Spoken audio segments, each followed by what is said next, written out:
सभी को मेरी तरफ से प्यार भरा नमस्कार। उम्मीद करता हूँ आप सब बढ़िया और तैयारी अच्छी चल रही है। तो चलिए शुरुआत करते हैं आज की क्लास की। आज हमने फिलर्स के प्रैक्टिस क्वेश्चंस करने हैं। लेवल 1 के क्वेश्चंस हैं, आसान आसान है, सारे बन जाएंगे, निश्चिंत रहिए। तो शुरुआत करते हैं सेशन की, 1 बाय 1 साथ साथ बनाते चलिए, ठीक है। ध्यान से बनाएंगे तो सारे बन जाएंगे। कुछ कुछ क्वेश्चन होते हैं थोड़े से टिपिकल, उनको हम समझने की कोशिश करेंगे। Clear. The committee will dash a survey on government schemes. अब कमिटी जो है वो सर्वे को ये करेगी। इतना तो हमको पता लग रहा है कि विल के बाद हमको फर्स्ट फॉर्म चाहिए होगा। सारे ही आपको फर्स्ट फॉर्म दिखाई दे रहे हैं। सर्वे को ओरिजिनेट नहीं किया जाता, सर्वे को फाइट नहीं किया जाता। होल्ड कर सकते हैं और कंडक्ट भी कर सकते हैं, बट होल्ड जो होता है वो इन जनरल मीटिंग के लिए यूज़ होता है, ठीक है, या फिर इलेक्शंस के लिए यूज़ किया जाता है। तो मीटिंग को हेल्ड किया जाता है, हेल्ड इसी की तो सेकंड फॉर्म होती है। या इलेक्शंस को हेल्ड किया जाता है, होल्ड किया जाता है, वो हेल्ड होल्ड की ही सेकंड फॉर्म होती है। सर्वे को हम लोग कंडक्ट करते हैं, परफॉर्म करना है किसी स्पेसिफिक एक्टिविटी को, इसलिए आपका ये वाला गलत था, होल्ड, और ए आपका राइट आंसर हो जाएगा। When I got the job, I knew what dash money really is. जब मुझे जॉब मिली तो मुझे पता लगा कि ऐसी मनी क्या होती है, कैसी मनी। तो ये तो हमारे मम्मी पापा भी कहा करते थे कि जब 5 रुपए अपनी मेहनत के कमाएगा ना तब तुझे पता लगेगा। छोटे होते जब हम फरमाइशें किया करते थे, मम्मी पापा से कुछ डिमांड कर लिया करते थे, या अपने दोस्तों को देख के हम लोग जब जेलस फील करते थे कि यार इनके पास चीज़ें हैं हमारे पास नहीं है, और घर वालों को जाके अपनी फरमाइशें रखा करते थे, तो वो कहते थे हैं तब तुझे पता लगेगा जब खुद कमाएगा कि कितनी मेहनत से कमाया जाता है। तो वो हार्ड अर्नड मनी होती है। एफर्ट अर्नड कोई टर्म नहीं है, सॉफ्ट अर्नड भी नहीं है, ऑनेस्ट अर्नड भी नहीं है, हार्ड अर्नड है। क्लियर। द जज डायरेक्टेड द जज directed the advocate general to dash an inquiry. Make an inquiry होता है, बड़ा बेसिक सा है। वैसे तो 2 के बाद V1 आएगा, ये तो गलत हो गया, बट प्रोड्यूस एन इंक्वायरी और गेट एन इंक्वायरी कोई टर्म नहीं होता, मेक एन इंक्वायरी होता है, ठीक है। ए आंसर हो जाएगा। All residents are dash that the entrance gate will be closed at 11 PM। तो ऑल रेसिडेंट्स आर के बाद या तो V1 ING फॉर्म में होता है या V3 हम लोग यूज़ करते हैं। तो ING फॉर्म तो दिखाई दे नहीं रहा, तो V3 यूज़ करते हैं कि सबको इन्फॉर्म किया जाता है। तो किसी के द्वारा इन्फॉर्म किया जा रहा है तो पैसिव चाहिए। तो बेटा बी की फॉर्म के बाद वर्ब की थर्ड फॉर्म चाहिए होगी। वर्ब की थर्ड फॉर्म यहाँ नहीं है, वर्ब की थर्ड फॉर्म यहाँ नहीं है, यहाँ नहीं है, तो सिर्फ यही है, सी आंसर हो जाएगा। हेयर बाय एडवर्ब होता है जिसका मतलब you use hereby when officially और formally saying what you are doing, है ना। I hereby inform you that. और ये क्या होता है, ये हेयर बाय एडवर्ब होता है, तो जिसमें ये कर क्या रहा है, आर इन्फॉर्म्ड एक वर्ब है, उसको मॉडिफाई कर रहा है हेयर बाय यहाँ पे एडवर्ब, ठीक है। चलिए अगला।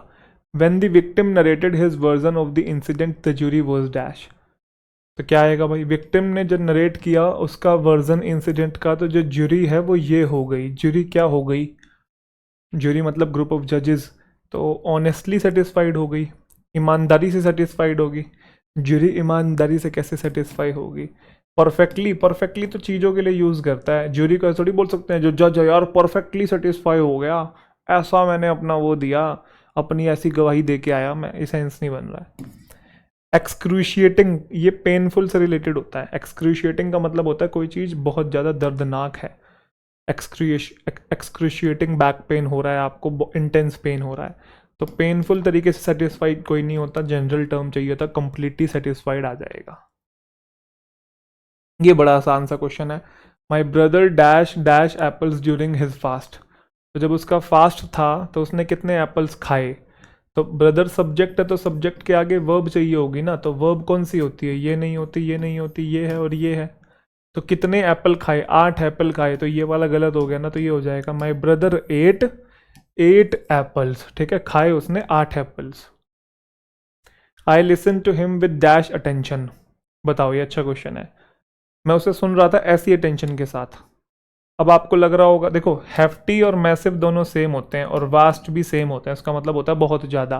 बट अटेंशन के लिए जो टर्म हम लोग यूज़ करते हैं रैप्ट, रैप्ट का मतलब होता है complete intelligence in something, giving complete attention और शोइंग कंप्लीट इन्वॉल्वमेंट, ठीक है, पूरी तरीके से आप खोए हुए हैं, मगन मुग्ध हो गए हैं, लीन है उस चीज़ में, ऐसे बस दिमाग और कहीं नहीं है, सामने ही है, तो वो रैप्ट होता है। क्लियर। तो आंसर हो जाएगा रैप्ट अटेंशन के साथ उसको सुना। हम सही बोल रहे, हम सुन रहे बिल्कुल, कहीं और ध्यान है ही नहीं। जैसे पता नहीं क्या ही बता रहा है सामने वाला। She raised a dash when she so her luggage missing. She raised what. अब यहाँ पे ईडियम है, इसको सीख लेते हैं। वैसे ह्यू एंड क्राई आएगा, समझते हैं क्यों। ह्यू एंड क्राई का मतलब होता है अ लाउड क्लेमर और public out cry. Loud claimer का मतलब आप पगला रहे हैं, चिल्लाने लग रहे हैं, आवाज़ें निकाल रहे हैं तेज तेज, ठीक है। स्पिक एंड स्पैन का मतलब होता है कोई चीज़ बिल्कुल साफ है, इमैक्यूलेट है, नीट एंड क्लीन है। हैंड एंड फुट का मतलब होता है पूरी तरीके से, और विप एंड स्पर का मतलब होता है विद अटमोस्ट हेस्ट। हेस्ट मतलब जल्दबाजी, जब बहुत ज़्यादा करते हैं ना तब विप एंड स्पर यूज़ करते हैं। तो she raised a dash when she so her luggage missing. जब सामान गायब हो गया तो क्या करेगा, चिल्लाएगा ना, चोर चोर चोर, कौन ले गया मेरा सामान। तो चिल्लाने का सेंस चाहिए था, साफ सफाई का नहीं चाहिए था कंप्लीटली, और आपका विप एंड स्पर में जल्दबाजी का कोई सेंस नहीं चाहिए था। Dash Sunny two others have qualified for the final round of the quiz. तो अलोंग के साथ तो विद आता है, वो यहाँ पे है नहीं। अपार्ट के साथ फ्रॉम आता है, बिटवीन दो के लिए आता है, एक ही बंदे की बात हो रही है यहाँ पे। अब ये मत सोचना दो की बात हो रही है, चूज भी तो करना पड़ेगा ना किन दो की बात हो रही है। तो बिटवीन सनी तो कोई टर्म ही नहीं है ना, तो बिसाइड सनी, तो सनी ने तो वो काम किया ही किया, बाकी दोनों ने भी क्वालिफाई कर लिया फाइनल राउंड क्विज का। All the guest were shocked at his dash laughter. तो सब शॉक हो गए उसकी ऐसी लाफ्टर के ऊपर। कैसी लाफ्टर? अनरिकॉग्नाइज, जो पहचानी ना जा सके ऐसी लाफ्टर। अनरिजोल्व, जिसे सुलझाया ना जा सके ऐसी लाफ्टर। अनरिमार्केबल, रिमार्केबल होता है बहुत बढ़िया, अनरिमार्केबल मतलब ऑर्डिनरी। तो ऑर्डिनरी लाफ्टर कौन सी होती है, साधारण सी।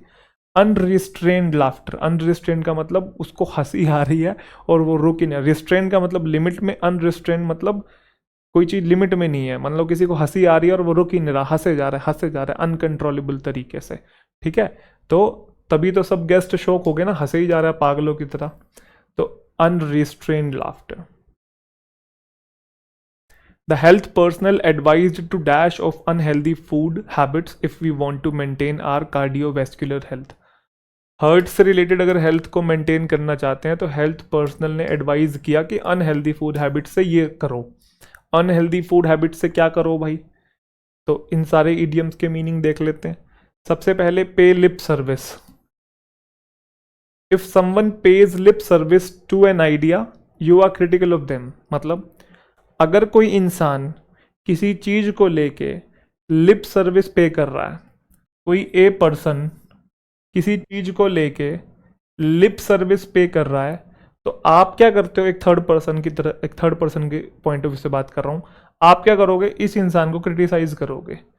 क्योंकि ये जो इंसान जो इस पर्टिकुलर चीज को लिप सर्विस पे कर रहा है ना, वो इसके फेवर में तो है, but do not do anything to support it.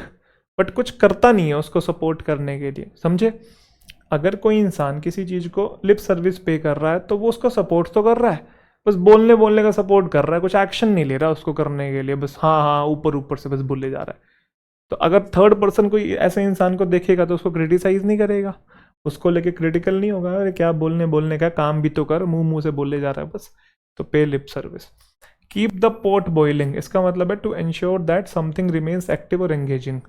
कोई चीज है ऐसी जिसमें पार्टिसिपेट लोग करते रहे हैं, वो एंगेजमेंट बनी रहे। कीप द पॉट बॉइलिंग मतलब आग जो है वो जलती रहे, गैस पे जो चूल्हा है वो जलता रहे, ठीक है।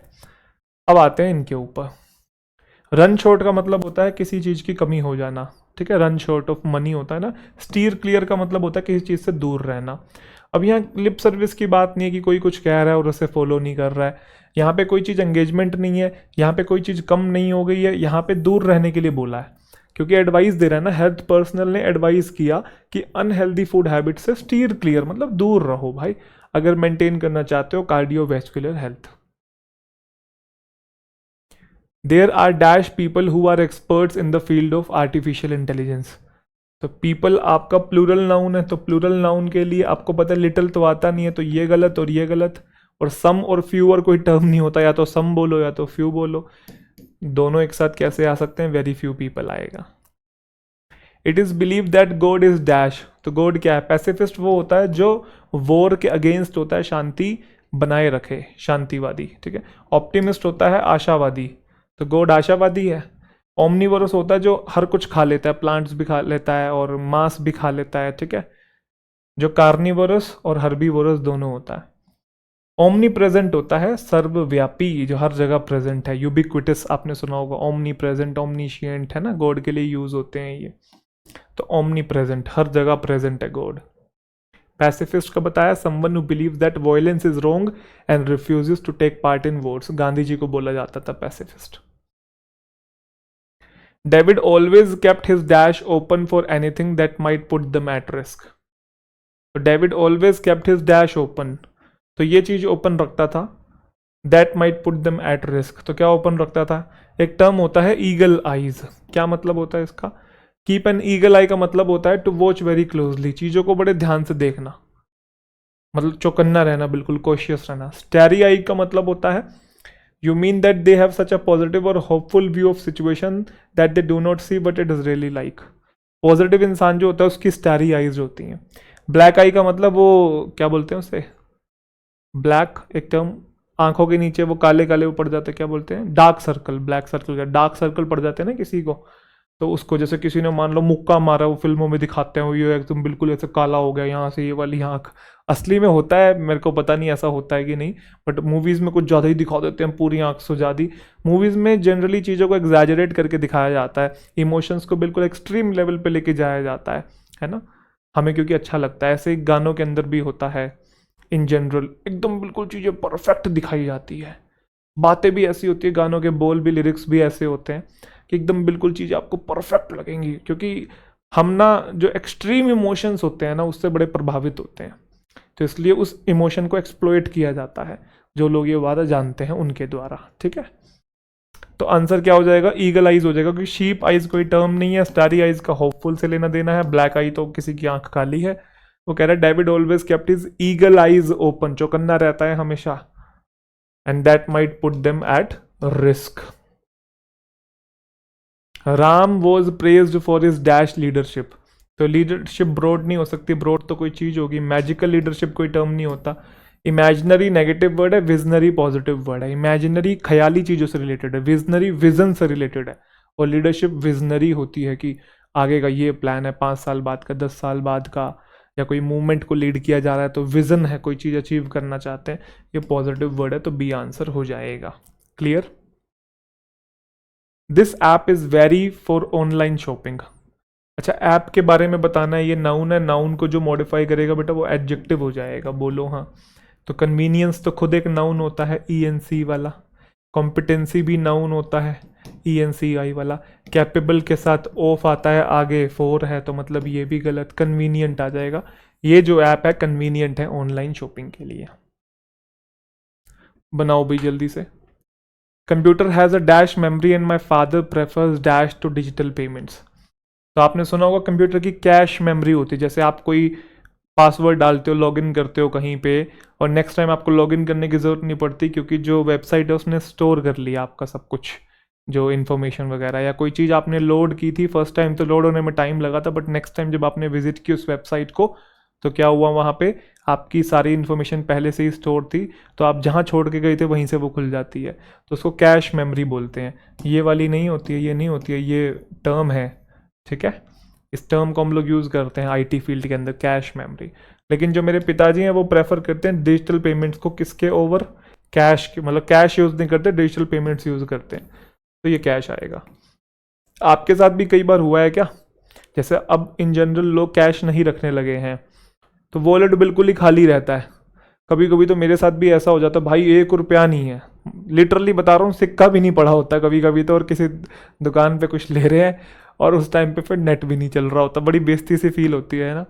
जैसे 2 अकाउंट होते हैं किसी किसी के पास, जैसे इन जनरल लोग एक रखते हैं, लेकिन कुछ लोगों के पास 2 अकाउंट हैं, तो मेरे पास भी 2 अकाउंट हैं, जैसे एक में सेविंग्स और एक से मैं खर्चा कर लेता हूँ। 2 अकाउंट का मतलब ये नहीं कि वो मोटा पैसा दबा के बैठा हूँ, इन जनरल बता रहा हूँ, वो फाइनेंस को मैनेज करने के लिए, कि एक से सेविंग, एक में सेविंग कर ली और एक से खर्चा कर लिया। कभी कभी दोनों ही नहीं चल रहे होते, तो तगड़ी बेइज्जती हो जाती है। और कभी कभी तो सामान का ऑर्डर दे दिया होता है, बन रहा है वहाँ पे सामान, और पेमेंट कर रहे हैं, पेमेंट नहीं हो रही है। तो एक आधी बार तो मैंने ऐसा भी कहा है कि कल आऊँगा तो दे दूंगा है, और अमाउंट कुछ ज़्यादा नहीं है, कम ही अमाउंट में ही थोड़ा हो जाता है कभी कभी। थोड़ा बहुत कैश रखना चाहिए यार, इमरजेंसी में ज़रूरत पड़ती है, हम बिल्कुल ही यूज़ नहीं कर रहे हैं। चलो जी, अगला आपके सामने है, they hired her to increase sales but her strategies failed to dash. They hired her to increase sales but her strategies fail to dash. अब यहाँ पे भी ईडियम चाहिए आपको, मूव द निडल आएगा, पढ़ लेते हैं पूरा। मूव द निडल का मतलब होता है टू मेक अ चेंज जो कि नोटिसेबल हो, इस लेवल का इम्पैक्ट डालना जो कि सबको दिखाई दे, ठीक है। और बर्न योर ब्रिज आपने सुना है, ये कहानी भी है जिसमें राजा जो होता है वो सामने वाले सम्राट से लड़ने के लिए जाता है और वो दरिया पार करके जाना होता है, और जैसे ही वो उसके लैंड पे पहुंचते हैं तो वो अपने सैनिकों को बोलता है अब अपनी नाव जला दो, क्योंकि अब या तो डू है या तो डाई है, बर्न योर ब्रिजेस है ना, या तो लड़ेंगे या तो मरेंगे। तो एक ऐसी सिचुएशन जिसमें आप वापस नहीं जा सकते, impossible for you to return. और गेट योर सेकेंड विंड का क्या मतलब है कि आप कंटिन्यू कर रहे हो किसी चीज को, डिफिकल्ट चीज को, है ना, after you have been tired और आउट ऑफ ब्रेथ, मतलब थक गए थे बावजूद उसके अब आप क्या कर रहे हो, दोबारा से हिम्मत करके उसको एफर्ट लगा के करने की कोशिश कर रहे हो, सेकंड विंड वहां पे यूज होता है। तो उन्होंने हायर किया उसको सेल्स को इंक्रीज करने के लिए, बट उसकी जो स्ट्रेटजीज हैं उससे कुछ इम्पैक्ट नहीं आया, ये बोलना था। तो ये वाला है। पॉइंट ऑफ नो रिटर्न का मतलब नहीं है, स्पिल द बीन्स का मतलब होता है राज खोल देना, सीक्रेट बातें बता देना, ये नहीं है। दोबारा चांस का भी कोई सेंस नहीं है, स्ट्रैटेजीज जो है वो इम्पैक्ट डालने में फेल हो गई। Neetha can assemble the students of class, तो कैसे असेंबल कर सकती है क्लास के वर्ब को मॉडिफाई करने के लिए, एडवर्ब चाहिए होगा ना, तो ये दोनों तो एडवर्ब है नहीं, एल वाई वाला है, तो स्लोली थोड़ी असेंबल करेगी, क्विकली असेंबल कर सकती है, जल्दी से इकट्ठा कर सकती है क्लास के बच्चों को। The teacher kept stopping her online lesson to dash, sorry check to dash to check if her students were following it. तो टीचर जो है वो ऑनलाइन क्लासेस में बीच बीच में रुक जाती थी ये चेक करने के लिए कि जो स्टूडेंट्स हैं वो फॉलो कर रहे हैं कि नहीं कर रहे हैं। तो इनडिफरेंटली का मतलब होता है उदासीनता, मतलब ध्यान न देना, किसी चीज़ में इंटरेस्ट न लेना। तो टीचर तो इंटरेस्ट ले रहा है ना, तभी तो रुक गया वो। इम्पार्शली क्या होता है, इम्पार्शली से पहले पार्शली समझो, अगर आप पार्शियल हैं तो आप बायस्ड हैं, इम्पार्शियल है तो आप अनबायस्ड हैं। तो यहाँ कुछ अनबायस्ड की और इक्वालिटी की बात नहीं हो रही है। रिस्पॉन्स तो वो दे रही है ना, तभी तो रुक गई थी, तो अनरिस्पॉन्सिवली भी नहीं आएगा। ओकेजनली कि हर 10-15 मिनट में रुक रुक के देख रही है कि बच्चे कर रहे हैं काम अपना कि नहीं कर रहे हैं, ठीक है। चलो बनाओ भाई अगला जल्दी से। It is easier to make a promise than to dash a promise. अब प्रॉमिस को क्या किया जाता है, प्रॉमिस को मेंटेन नहीं किया जाता, प्रॉमिस को फॉलो नहीं किया जाता, जस्टिफाई नहीं रखा जाता है। कीप द प्रॉमिस बोलते हैं ना ऐसा, और हैव माई वर्ड एक ये भी हम लोग यूज़ करते हैं। तो कीप द प्रॉमिस एक टर्म होता है। तो it's easier to make a promise than to keep a promise, वादा करना आसान है उसको निभाने से। डी आंसर है। So dangerous did the weather conditions dash that all mountain roads were closed. तो डिड है ना, तो डिड के साथ सेकंड फॉर्म आ नहीं सकती, डिड और हैव दोनों साथ कैसे आ जाएंगे, डिड के साथ बिकम्स कैसे आ जाएगा, एस या एस फर्स्ट फॉर्म आती है, सी आंसर है। The friends decided to play cards to dash time. तो किल करते हैं हम लोग टाइम को, कि I have to do something to kill the time. जैसे लोग रिटायर्ड हो जाते हैं तो उनके पास कोई काम नहीं होता, so they have to do something in order to kill that time, ठीक है। तो kill the time, kill the time कहाँ पे है, ये रहा। इग्नोर नहीं करना है, मूव और ईज नहीं करना है, किल द टाइम टर्म होता है। To spend time doing something while one is waiting, उस कॉन्टेक्स्ट में ज़्यादातर यूज़ होता है जब कोई वेट, मतलब आप वेट कर रहे हो कहीं पे, आप बैठे हो बाहर, मान लो लाइन में लगे हुए हो कहीं पे और डॉक्टर के लिए इंतज़ार कर रहे हो, वहाँ पे उस कॉन्टेक्स्ट में ज़्यादा यूज़ होता है। इन जनरल आप कहीं भी यूज़ कर सकते हैं। किल द टाइम मतलब टाइम पास करना। He is an absolutely dash man. Man एक नाउन है, तो नाउन को मॉडिफाई करने के लिए एडजेक्टिव चाहिए होगा। चेज्ड तो वर्ब होती है, किसी को चेज करना, फॉलो करना। चेस्ट छाती को बोलते हैं, क्रेज्ड वर्ब है। चेस्ट, चेस्ट मतलब प्योर, चेस्ट एडजेक्टिव होता है, ठीक है। My mother was dash at my negligence and scolded मी। तो क्या थी मेरी नेग्लिजेंस को लेके, एनर्जेटिक थी, नाचने लगी कि मैंने गलत काम किया कोई। खुश भी नहीं होगी, प्लीज का मतलब खुश होना, उत्साहित भी नहीं होगी, थ्रिल्ड भी नहीं आ सकता। फ्यूरियस थी, गुस्सा थी। I have no buddy dash I can confide in. मेरे पास कोई नहीं है जिसे मैं अपनी राज की बात बता सकूं, जिसे मैं अपने कॉन्फिडेंशियल बातें बता सकूं। तो I have no buddy, I subject है, हैव उसकी वर्ब है। आई सब्जेक्ट है, कैन कन्फाइड उसकी वर्ब है। तो अगर आप विच तो यूज़ कर नहीं सकते क्योंकि नोबडी है, ह्यूमन बीइंग है। और हुज पोजेशन के लिए यूज़ होता है, इसके बाद कोई नाउन होना चाहिए था, है ना, तो वो भी नहीं है। आपका आई कैन सब्जेक्ट लिखा हुआ है वहाँ तो, और कैन कन्फाइड उसकी वर्ब है। बताओ भाई। और होम और हुएवर में से कौन सा यूज़ करेंगे? ये तो सब्जेक्टिव केस होता है, हमें ऑब्जेक्टिव चाहिए। कारण क्योंकि हुएवर लिखोगे तो वो सब्जेक्टिव है, उसे वर्ब चाहिए होगी, एक्स्ट्रा वर्ब ऊपर है नहीं, तो एक्स्ट्रा वर्ब नहीं है तो फिर होम आ जाएगा।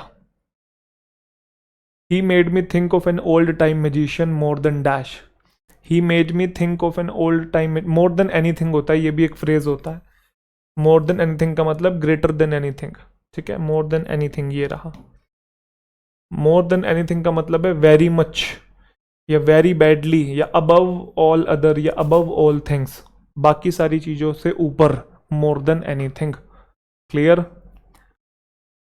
People all over the world are concerned about the human right to live with dash. तो लोग जो हैं पूरी दुनिया में कंसर्न्ड हैं मानव के अधिकारों को लेके कि वो रहें, कैसे रहें। विद पोइज, पोइज का मतलब एक तो रेडी होता है, और पोइज का मतलब शांत होता है, शांत। तो ये नहीं आ सकता, क्यों? क्योंकि पोइज एक एडजेक्टिव है, हमें विद प्रेपोजिशन के बाद नाउन चाहिए। ठीक है, क्लियर है? कोई दिक्कत? और डिलाइट आ सकता है, डिलाइट का मतलब खुशी, तो ये भी गलत हो गया। खुशी के साथ रहने की बात नहीं हो रही, डिग्निटी, इज्जत के साथ रहने की बात हो रही है। हर इंसान का अधिकार है कि जो भाई ह्यूमंस जो हैं वो इज्जत के साथ रहे। ग्रैंडर का मतलब होता है शान और शौकत, तो शान और शौकत से रहने के अधिकार की बात नहीं हो रही है। डिग्निटी मतलब सेल्फ रिस्पेक्ट है हर इंसान की, उसका अधिकार है ह्यूमन का। क्लियर? चले। Dash what have you done to your hair, you are looking so old. क्या कर लिया तुमने अपने बालों को, तुम बहुत अजीब लग रहे हो। तो हुर्रा है तो हम नाचने गाने के लिए यूज करते हैं, यहाँ तो अलग एक्सप्रेशन है। क्या कर लिया तुमने अपने बालों को? बॉदर, परेशान करने वाला। ब्रेवो, शाबाशी वाला। ये आएगा गुडनेस ग्रेशियस, जब आप सरप्राइज हो जाएं। Some people say good gracious और goodness gracious in order to express surprise और अनोयंस, चिड़चिड़ाहट। और क्या कर लिया, क्या करवा लिया तूने, नाच पीट लिया तूने सारा। गुडनेस ग्रेशियस, ठीक है। इंटरजेक्शन चाहिए था, एक्सक्लेमेटरी, एक्सक्लेमेशन मार्क लगा हुआ है। Are you looking forward, looking forward के साथ टू फिक्स्ड होता है, और इस केस में टू फिक्स्ड प्रेपोजिशन होता है, अपने बाद आईएनजी फॉर्म लेता है, ये हमने पढ़ा हुआ है, तो डी आंसर हो जाएगा। Looking forward to seeing Nikhil again. We saw some children dash with one another as we were walking around. तो अगर आप सो दिखाई दे आपको, या आपको हेयर दिखाई दे, ठीक है, नोटिस दिखाई दे, और उसके बाद ऑब्जेक्ट हो, तो यहां पे हम लोग बेयर इन्फिनेटिव का भी यूज करते हैं। बेयर इन्फिनेटिव मतलब V1, और पार्टिसिपल का भी यूज करते हैं, मतलब आईएनजी वाली फॉर्म। ये मैंने वर्ब की क्लास में पढ़ाया हुआ है अच्छे से। I saw him going there, I saw him go there, दोनों होते हैं, दोनों में डिफरेंस होता है, एक में कंप्लीट एक्शन होता है, एक में इनकम्प्लीट होता है। अब यहाँ पे वी सो सम चिल्ड्रन क्या आएगा, V1 चाहिए और आईएनजी चाहिए। V1 तो कहीं पे है ही नहीं, तो या तो आईएनजी लगाओ, तो आईएनजी ये रहा, सी आंसर है। कि हमने देखा कुछ बच्चे जो है लड़ रहे थे एक दूसरे से as we were walking around, जब हम वहां से जा रहे थे। James Bernard was understood, sorry, James Bernard was undoubtedly one of the greatest. अब ये क्या है, एक्चुअल में जो वर्ड है ये एलोक्यूशन से बना है, एलोक्यूशनिस्ट हो जाएगा फिर यहाँ पे। एलोक्यूशन क्या होता है? एलोक्यूशन स्पीच से रिलेटेड है, the art of careful public speaking को बोलते हैं। Using clear pronunciation and good breathing to control the voice. तो जो प्रोफेशनल स्पीकर होते हैं ना, उनके लिए हम लोग यूज़ करते हैं कि वो एलोक्यूशनिस्ट हैं। क्लासेस भी होती हैं इसके एलोक्यूशन की, कि सांस कैसे लेनी है, पिच कितनी हाई ले जानी है, कब पोज लेना है, इम्पैक्टफुल तरीके से कैसे बात करनी है। तो क्लासेस होती हैं, अपने आप में एक आर्ट है ये। अच्छा, गिफ्ट ऑफ द गैप का क्या मतलब है? गिफ्ट ऑफ द गैप का मतलब है कि अगर आपके पास ये गिफ्ट है तो आप बातें कर सकते हैं ईजिली और कॉन्फिडेंटली, और परसुएड कर सकते हैं, सामने वाले को कन्विंस कर सकते हैं, मतलब बोलने की कला है। येलो प्रेस बहुत अच्छा टर्म है, ये हम जर्नलिज्म में यूज करते हैं। ऐसे न्यूज़पेपर्स जो सेंसेशनलिस्ट आर्टिकल्स को छापते हैं rather than well research and sober journalism, मतलब असली मुद्दों के बारे में बात ना कर फालतू की इधर उधर की बातें करें। जैसे कि मिल गई वो स्वर्ग की सीढ़ी, ये है स्वर्ग का रास्ता, हिम दानव इस वक्त आपके बेडरूम में बैठा है। तो देख लो आप बेडरूम में होते, एक बार नीचे झांक के। एक कार चलते चलते अचानक छूमंतर हो गई। अभी जब मैं इनको सर्च कर रहा था तो एक और आर्टिकल दिखा था, वो कॉपी नहीं हो पाया। बस 3 साल बड़ी है बाघ से भागिन। तो तो ये जो इस टाइप की आप न्यूज़ देखते हैं ना, और उसके बाद अगली लाइन में था फिर भी बाघ ने नहीं बोला, ऐसे था फिर भी बाघ ने नहीं बोला आई लव यू, ऐसा कुछ करके था। सख्त लौंडा। खैर चलिए, सख्त लौंडा तो नहीं था वो, तो मैं बता रहा हूँ वो आर्टिकल यही था, 3 साल बड़ी है बाघ से भागिन फिर भी बाघ ने नहीं बोला आई लव यू। चलो, फोर्थ स्टेट क्या होता है? फोर्थ स्टेट का मतलब है चौथा स्तर, चौथा स्तंभ, सॉरी। जैसे डेमोक्रेसी का चौथा स्तंभ एग्जीक्यूटिव है, जुडिशरी और लेजिस्लेटिव है, तो चौथा जर्नलिज्म को बोला जाता है ना। तो आप बताओ, जेम्स बर्नर्ड जो है वो undoubtedly one of the greatest elocutionist हैं दुनिया के। Everyone agreed that he possessed dash. तो जब एलोक्यूशनिस्ट उसके बाद बोलने की कला होगी ना, पोजेशन का मतलब कुछ होना, तो येलो प्रेस तो जर्नलिज्म है, ये खुद जर्नलिज्म से रिलेटेड है। कर्टेन लेक्चर होता है, बीवी की डांट पड़ रही है पीछे जो, ठीक है, घर पे डांट खा के आए बीवी की, तो वो है। और गिफ्ट ऑफ द गैब होगा हमारा आंसर, बोलने से रिलेटेड है जो। चेक कर लो एक बार ये बेड के नीचे। The anchor gave us a dash welcome and pleasant smile and bouquet on reaching the hotel. तो कैसा वेलकम होता है? वार्म वेलकम होता है भाई। वर्थ वेलकम, विनिंग और वंडरफुल वेलकम कुछ नहीं होता, वार्म वेलकम होता है, बड़े प्यार से स्वागत किया। We will accept your application dash you fulfil all the condition. तो यहाँ पे कंडीशन बताई जा रही है, अगर आप कंडीशन फुलफिल कर दोगे तो हम एक्सेप्ट कर लेंगे आपकी एप्लीकेशन। तो वो जो सेंस आता है प्रोवाइडेड से आता है। शर्त यह है कि आप कंडीशन फुलफिल कर दो, हम एक्सेप्ट कर लेंगे। ऑल्दो तो हालांकि के लिए आता है, हालांकि का सेंस नहीं है ना कि हम एक्सेप्ट कर लेंगे तुम्हारी एप्लीकेशन हालांकि तुम फिल कर दो, ये तो ऑपोजिट बातों को जोड़ता है। सो दैट भी नहीं आ सकता कि हम एक्सेप्ट कर लेंगे तुम्हारी एप्लीकेशन ताकि तुम फुलफिल कर दो कंडीशन, ये भी कोई सेंस नहीं दे रहा। इवन इफ भी कॉन्ट्रोडिक्टरी बातों को जोड़ता है। इवन इफ का मतलब होता है के बावजूद, वही। Always try everything even if it turns out to be a dud, कि मतलब फिर भी मेहनत करो जब सारी चीज़ें फेल हो जाएं। डड का मतलब कोई चीज़, मतलब ये वैसे पटाखों के लिए यूज़ करते हैं, कोई चीज़ जैसे वो फुस बम होता है ना, बम बम पटाखे को आपने जलाया और वो फिसड्डी निकला, डड उसको बोलते हैं। फेल हो जाए कोई चीज़, तो जब सब फेल हो जाए फिर भी ट्राई करते रहो, उसके बावजूद भी, इवन इफ, तो बावजूद का भी कोई सेंस नहीं देना है। प्रोवाइडेड का मतलब होता है कंडीशन, प्रोवाइडेड या प्रोवाइडेड दैट, हमने पढ़ा है ये simple present, simple future tense के अंदर। Andaman and Nicobar islands is dash union territory in bay of Bengal. तो बे ऑफ बंगाल के लिए तो दा फिक्स्ड आता है, ये तो आप लोग जानते ही हैं, यहाँ पे दा, इधर भी दा है, उधर भी दा है। यूनियन टेरिटरी आपको पता है, लक्षद्वीप भी यूनियन टेरिटरी है, चंडीगढ़ भी है, दिल्ली भी है, अंडमान निकोबार आइलैंड भी है, दमन एंड दीव भी है।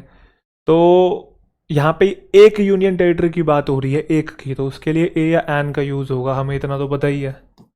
अब ए आएगा कि एन आएगा? बच्चे यू को देख के एन लगा देते हैं, सोचते हैं वोवल है तो वोवल के लिए एन लगा दो, जबकि मैंने सिखाया आपको क्लास के अंदर कि साउंड देखते हैं शब्द की। साउंड देखेंगे, य है, य, यूनियन, यूनिवर्सिटी की तरह, य मतलब कॉन्सोनेंट है, और कॉन्सोनेंट के लिए एन नहीं आता, ए आता है। ए कहाँ पे आपका? डी में है, तो डी आपका आंसर हो जाएगा।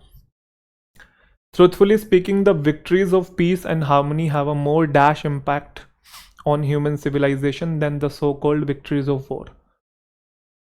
तो जो विक्ट्रीज ऑफ पीस हैं उनका ज़्यादा इम्पैक्ट है विक्ट्रीज ऑफ वॉर के कंपैरिजन में। तो मोर लिखा हुआ है, इतना तो पॉइंट सबको समझ में आ रहा है। मोर सुपीरियर कोई टर्म नहीं होता, सुपीरियर अपने आप में ही कंपैरेटिव डिग्री है, ग्रेटर भी अपने आप में कंपैरेटिव डिग्री है। जब ई आर लगा दिया तो मोर क्यों लगा रहे हो? डबल कंपैरेटिव नहीं हो जाएगा। ट्रांजिएंट का मतलब होता है जिसका ना के बराबर इम्पैक्ट हो, शॉर्ट टर्म कोई चीज़ हो। लास्टिंग मतलब जिसका बड़ा इम्पैक्ट हो। तो बताओ आप, जो पीस की विक्ट्रीज हैं, है ना, उनका लास्टिंग इम्पैक्ट है दुनिया के ऊपर, rather than victories of war. लंबे समय तक इम्पैक्ट का बोलना है, ना कि छोटे समय तक। तो ये गलत हो गया, पॉजिटिव वर्ड चाहिए, सी आंसर है। ग्लोबल वार्मिंग और climate change has today become a major dash to mankind. तो क्या बन गया है? ये पेनल्टी बन गई है। पेनल्टी तो हम तब भरते हैं जब कोई गलत काम करते हैं, किसी ऑर्गेनाइजेशन को पे करनी होती है पेनल्टी आपको। या किसी ऑर्गेनाइजेशन को थोड़ी पे करनी है। पनिशमेंट भी हम तब यूज़ करते हैं कोई गलत आपने काम किया है। एंडेंजर वर्ब होती है, और थ्रेट आपका नाउन और वर्ब दोनों होता है, और थ्रेट टू फिक्स्ड प्रेपो भी होता है, और ए आर्टिकल है, आगे नाउन चाहिए, उसको मॉडिफाई करने के लिए मेजर एडजेक्टिव है, तो थ्रेट सी आंसर हो जाएगा। The angles are equal consequently the sides are dash. देखो एंगल्स जो है इक्वल हैं तो फिर बोल रहा है कॉन्सिक्वेंटली, कॉन्सिक्वेंटली का मतलब होता है परिणाम स्वरूप। तो जब एंगल्स इक्वल हैं तो परिणाम स्वरूप साइड्स भी क्या होंगी, इक्वल नहीं होंगी। ये आंसर है, सेम ही बात करनी है। I am your true friend, statement अगर पॉजिटिव है तो टैग बनता है नेगेटिव, और आपको पता है इधर एम है तो इधर नोट जाएगा, इधर आई जाएगा, क्वेश्चन मार्क लगाएंगे, बट एम एंड आई कुछ होता ही नहीं है। आपको पता है हम लोग आर एंड आई यूज करते हैं इसके लिए, तो ए आंसर हो जाएगा।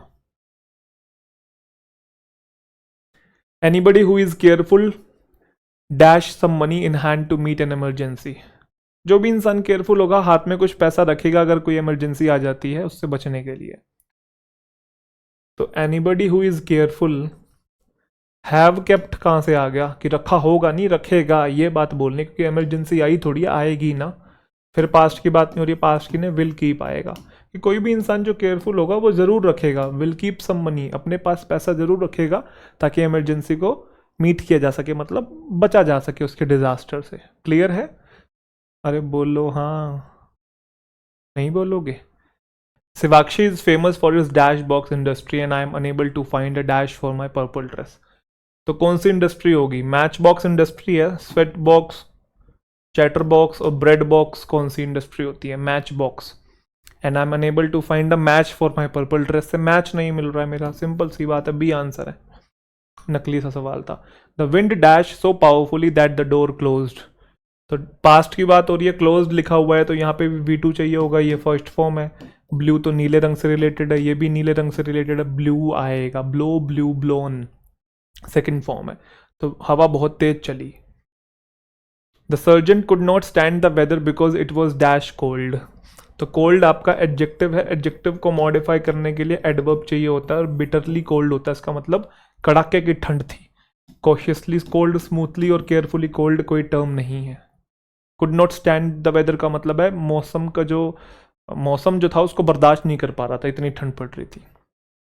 The management wants to dash restrictions at the work place, तो रिस्ट्रिक्शंस को इम्पोज किया जाता है, रिस्ट्रिक्शंस को लगाने का मतलब इम्पोज करना, ना कि एनकरेज, सेटल और ब्रेक करना। रिस्ट्रिक्शंस के लिए इम्पोज यूज करते हैं हम लोग। You dash carry all the books to school daily, तो बताओ भाई, ऑट के साथ तो टू आता है, वो है नहीं। You would not carry, daily की बात हो रही है कि डेली जो है आपको सारी किताबें नहीं लेके जानी चाहिए, तो वुड तो पास्ट में फ्यूचर की बात करते हैं। हैव लिख रहे हो तो हैव के बाद V3 लिखना पड़ेगा, यहाँ तो फर्स्ट फॉर्म है तो ये भी गलत, नीड नॉट आएगा। You need not carry all the books to school daily, need यहाँ पे मॉडल वर्ब है, ध्यान रखिएगा, ठीक है। नीड यहाँ पे मॉडल वर्ब है, इसलिए मॉडल वर्ब के बाद फर्स्ट फॉर्म है। पढ़ाया हुआ है ना मैंने मॉडल्स की क्लास के अंदर कि नीड हेल्पिंग वर्ब भी होता है, नीड मॉडल वर्ब भी होता है, helping sorry need main verb भी होता है, नीड मॉडल वर्ब भी होता है। ऐसे ही डेयर भी, डेयर मॉडल वर्ब भी होता है और मेन वर्ब भी होता है, दोनों में डिफ्रेंशिएट करके मैंने अच्छे से समझाया हुआ। आई होप आपने पढ़ लिया वो चीज़, ठीक है। तो you need not carry all the books to school daily. Vivek has a strong resemblance dash his father, देखो रिसेंबल के साथ तो कोई प्रेपो नहीं आती है, हमने पढ़ा है ये चीज, no prepo. I resemble my father, she, I resemble my father, she resembles her mother, but resemblance के साथ टू आता है, रिसेंबलेंस नाउन है। Both children bear a very close resemblance to their father, शक्ल मिलती है उनके पिताजी से, तो विवेक की शक्ल मिलती है किससे? उसके ग्रैंडफादर से। तो जब रिसेंबलेंस यहाँ पे नाउन है उस केस में हम लोग टू लगाते हैं। जैसे एम्फेसाइज के बाद कोई प्रेपो नहीं आता बट एम्फेसिस के साथ ओन आता है। ऐसे बहुत सारे वर्ड्स हैं जब वो वर्ब होते हैं तो प्रेपो नहीं लेते, बट जब वो नाउन बन जाते हैं तो प्रेपो ले लेते हैं। जैसे एंटर के साथ इनटू नहीं आता है, एंट्री के साथ आता है, नाउन बन गया तो आता है, ठीक है। Mentally strong people do not dash to suicide over trivial issue, छोटे छोटे इश्यूज के ऊपर सुसाइड के आगे घुटने नहीं टेकते हैं मेंटली स्ट्रॉन्ग पीपल। तो मेकअप का मतलब तो मन बनाना होता है, कंसीव का मतलब कुछ समझना, और फॉल इन का मतलब समझते हैं यहाँ पे take one's place in line और फॉर्मेशन, एक ही लाइन में खड़े हो जाना, फॉल इन। फॉल इन का मतलब अटैक भी होता है, ठीक है। तो यहाँ पे क्या रहा है कि सुसाइड के आगे घुटने नहीं टेकते हैं, गिवन नहीं करते हैं, बहुत जल्दी हार नहीं मानते, हार नहीं मानना, गिवन मतलब घुटने टेक देना, ठीक है। गिवन का मतलब गिव अप कर देना, एक तरीके से हाथ खड़े कर देना ऐसे, कि अब मुझसे नहीं होगा। तो सुसाइड का मतलब क्या होता है, मुझसे नहीं जिया जा रहा, तो वही तो सेंस है, तो गिवन आएगा। डू के साथ फर्स्ट फॉर्म चाहिए, यहाँ पे है, ये फ्रेजल वर्ब है भाई। The archaeologist made a dash discovery, तो कैसी डिस्कवरी। सिनाइल क्या होता है, ये ओल्ड एज के कॉन्टेक्स्ट में यूज होता है। ऐसा इंसान जो कि पुअर मेंटल एबिलिटी दिखा रहा है क्योंकि वो बूढ़ा हो गया है, वो क्लियरली अब सोच नहीं पा रहा है, डिसीजन नहीं ले पा रहा है, दिमाग ज़्यादा चल नहीं रहा है क्योंकि उम्र के साथ उसका दिमाग भी कमज़ोर हो गया है। अरे आंसर आ गया का, कोई बात नहीं। तो सिनाइल तो यहाँ आ नहीं सकता क्योंकि वो तो बूढ़े लोगों से रिलेटेड है। आर्कियोलॉजिस्ट जो है उन्होंने कैसी डिस्कवरी करी है, सेंसिबल डिस्कवरी भी गलत है। सेंसिबल तो हम तब यूज़ करते हैं कोई इंसान सिंसियर हो, तो सिंसियर डिस्कवरी कौन होती है। सेंसिटिव हम तब यूज़ करते हैं जिससे आसानी से क्षति पहुंचाई जा सके, ये कौन सी डिस्कवरी होती है। सेंसेशनल, ऐसा कुछ खोज निकाला है जिससे सनसनी फैल गई है, ठीक है, यही है वो डिस्कवरी। चलो, during the curfew the army was dash at strategic locations, तो आर्मी को डिप्लॉय किया जाता है, तैनात किया जाता है। डिस्पर्स का मतलब होता है फैला देना किसी चीज़ को, ऐसे फैला दिया आपने, कोई चीज़ ऐसे बिखर गई है कोई चीज़, चीज़ों के लिए यूज़ करते हैं ये।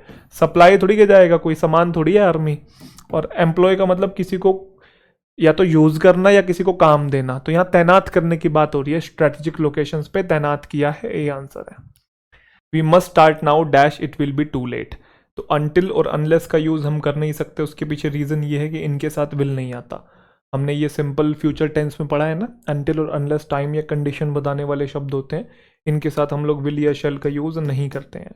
बट हम तब यूज़ करते हैं जब कॉन्ट्रोडिक्टरी बात हो रही हो, यहाँ कुछ कॉन्ट्रोडिक्टरी नहीं है तो फिर और आएगा कि अभी शुरू कर दो, ऐसा ना हो जाए कि तुम लेट हो जाओ, और it will be late. The old man has lost his memory, he is suffering from dash, तो एमनेशिया होता है भूलने की जो बीमारी होती है। अकेशिया हम लोग ट्री को बोलते हैं किसी, अकेशिया। एनेस्थेशिया दवाई होती है जिससे कि बेहोश हो जाता है बंदा या वो पार्ट सुन हो जाता है, ऑपरेशन के टाइम पे एनेस्थेशिया दिया जाता है ना। और एम्ब्रोसिया ये फूड होता है, फाइन फूड को हम लोग बोलते हैं, अच्छा खाना, ठीक है। तो ओल्ड मैन की मेमोरी जो है वो लॉस्ट हो गई है क्योंकि वो किससे सफ़र कर रहा है, एमनेशिया, भूलने की बीमारी से, एमनेशिया, सी आंसर आ जाएगा।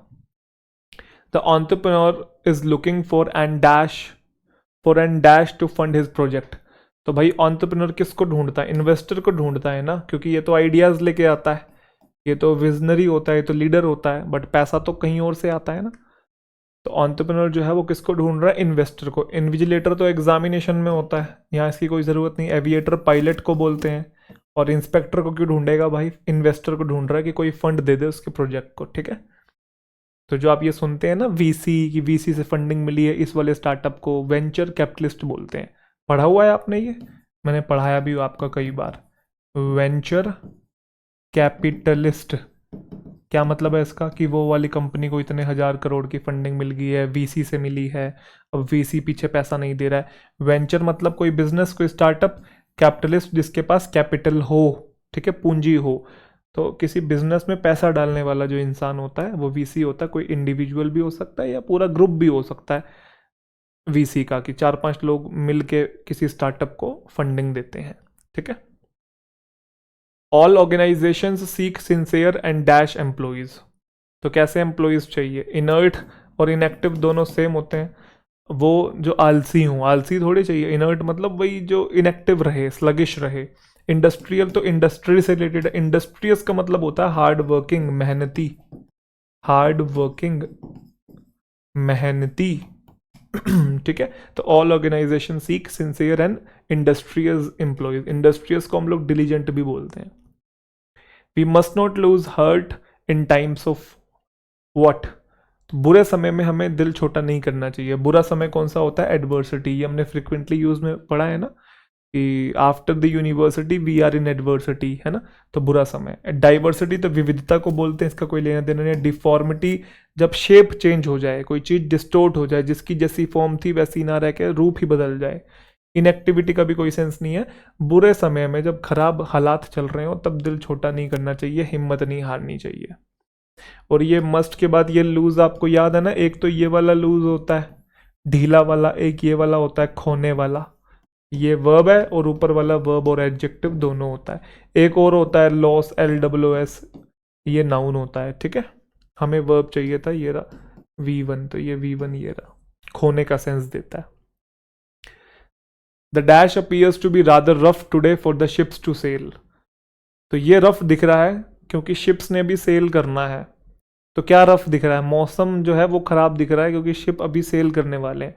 तो क्लाइमेट एनवायरमेंट और एटमॉस्फेयर ये काफ़ी ब्रॉड टर्म है। तो जब हम कहते हैं ना कि मौसम खराब है तो उसके लिए वेदर टर्म यूज़ होता है, ना कि बोलते हैं आज एटमॉस्फेयर बहुत खराब है या आज क्लाइमेट खराब है। क्लाइमेट तो चेंज के कॉन्टेक्स्ट में यूज़ होता है, ठीक है। इन्वायरमेंट तो आसपास का माहौल हो गया, वेदर हम लोग यूज़ करते हैं, ठीक है। अगली बार एक बार बोल के देख रहा, आज एटमॉस्फेयर बहुत खराब है चलो, dash people are remembered even after death for their good deeds, अच्छे लोगों को याद किया जाता है ना उनके अच्छे कामों के लिए, डीड्स मतलब अच्छे काम। तो विशियस तो कोई चीज़ बुरी होती है, विशियस, ठीक है, बुरे लोगों को थोड़ी याद किया जाएगा। वर्चुअस होता है गुणी इंसान, अच्छा इंसान। वर्चुअल होता है जैसे आप मुझसे वर्चुअली पढ़ रहे हैं, अभी सामने नहीं है, लिटरली नहीं है, वर्चुअल है। वर्चुअल मतलब रिमोट तरीके से पढ़ रहे हैं। रिमोट मतलब वो रिमोट नहीं, बहुत दूर दराज बैठ के हमसे बात कर रहे हैं, ठीक है। खूंखार लोगों को थोड़ी याद किया जाएगा, अच्छे कामों के लिए गुणी लोगों को याद किया जाएगा, virtuous. Man dash a strong desire to accumulate wealth, इंसान की चाहत है एक पैसा इकट्ठा करने की।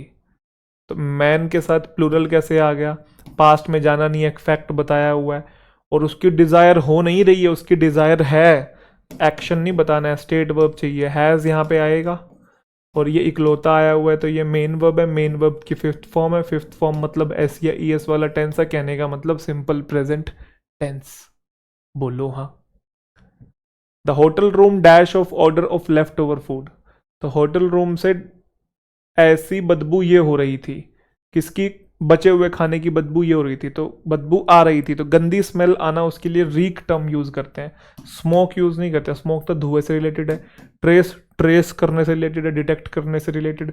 फ्लेवर, कोई लेफ्ट ओवर फूड में आ हा क्या फ्लेवर आ रहा है, गंदी बदबू आई थी। रीक्ड ऑफ ऑर्डर का मतलब बदबू आ रही थी, अनप्लेजेंट स्मेल आ रही थी, तो बी आंसर हो जाएगा।